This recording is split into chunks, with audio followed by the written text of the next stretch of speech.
So now we come to the final video of this series of Lovejoy audition placement music for Level 2 for violin. And this is the excerpt that you have. The excerpt, I think the right tempo for this excerpt is probably quarter note equals 76. If you have metronomes or can download them on an app on your phone or tablet, I would practice this piece at quarter note equals 76 so you can get a good idea of the rhythm. The rhythm is one of the challenges of this piece. So I will play this piece for you. What I would like you to do is to tap the rhythm at this tempo while I'm playing, so you can feel where the pulse is in relation to the notes that I'm playing.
There are two places towards the end where the tempo slows down.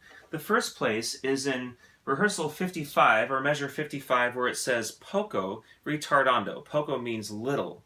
So it slows down a little bit, and then in the following measure it says a tempo, where we return to the regular tempo. However, at the end of that measure we have a rallentando. So that means that we slow down again, and as far as I can tell, we slow down until the end of the excerpt.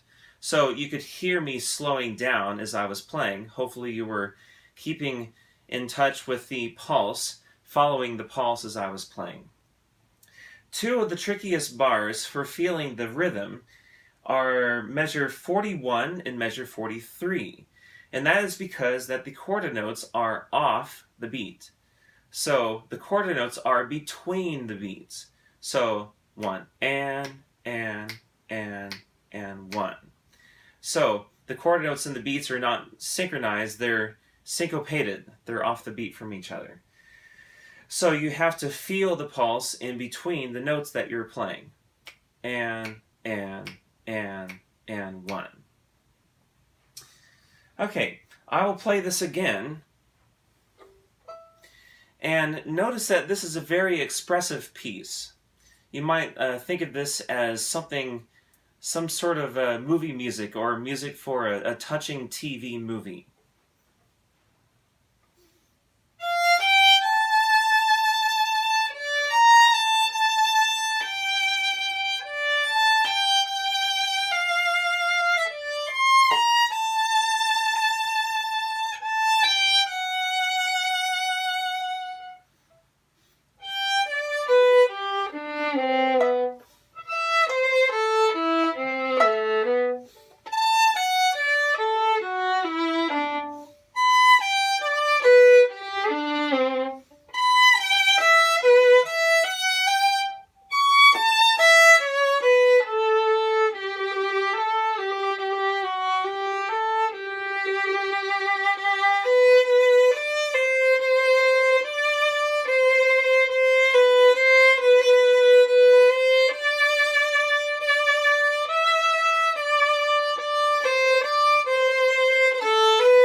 Now, there are two things that you may be wondering about, and one is, what fingerings am I using? And the other is, how do you make that shaky sound with your left hand?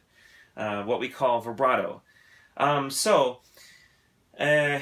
don't know how I can show the fingerings except to tell you each one of them, but there are some fingerings where I shift to third position. In measure 30, on the end of the third beat, where we have the beginning of that second slur on the D, I play that with first finger. Measure 31, on the last beat, I shift down to third finger, back to first position. In measure 38, on that C sharp, I play that with third finger in third position, and then on the open E, I shift down to first position on the C sharp, playing it with second finger. And at the very end of that same bar, I play that with fourth finger so I can vibrate it. Then the next fingering that I have, where I shift to third position, is in measure 48, where I have to play that D in third position somehow, so I shift on that D. And then I stay in third position all the way until measure 53, where I shift down to second finger on the G natural. And then for the last three measures, at measure 58 on the last beat, I shift up to first finger on the fourth beat on that G, where the slur is. And then the rest of it is in third position. If you want to go back and look at the video of me playing it, you can see the fingerings that I did. Now, the last thing that I will talk about is vibrato. And vibrato is pivoting from your fingertip so that the pitch can oscillate. It goes up and down. So you're pivoting from your fingertip, and you're also pivoting from your thumb. And so your arm has to be very free all the way through your shoulder, elbow, wrist, and hand so that you can pivot freely. What a lot of students do is that they tighten up the wrist or they tighten up some other part of their hand and they try to go sideways or some other direction that doesn't work quite as well for the vibrato. So you want to pivot from your thumb, and this is a good exercise to do, and then you want to add your fingertip, and now you're pivoting from your thumb and fingertip, and then listen for the oscillation, and then try to free up your hand so that it can go faster. And then listen for that sound as you're playing this piece. It's one of those things that you have to listen for and free up your hand, and that is the only way that the vibrato will start to happen for you. It takes some time to get used to it. And again, the temptation is to want to try to tighten to control the vibrato, and unfortunately it does not work that way. So once again, I pivot from my thumb, and then I can add a finger. I'm going in the direction of the string. I keep my wrist and my arm relaxed,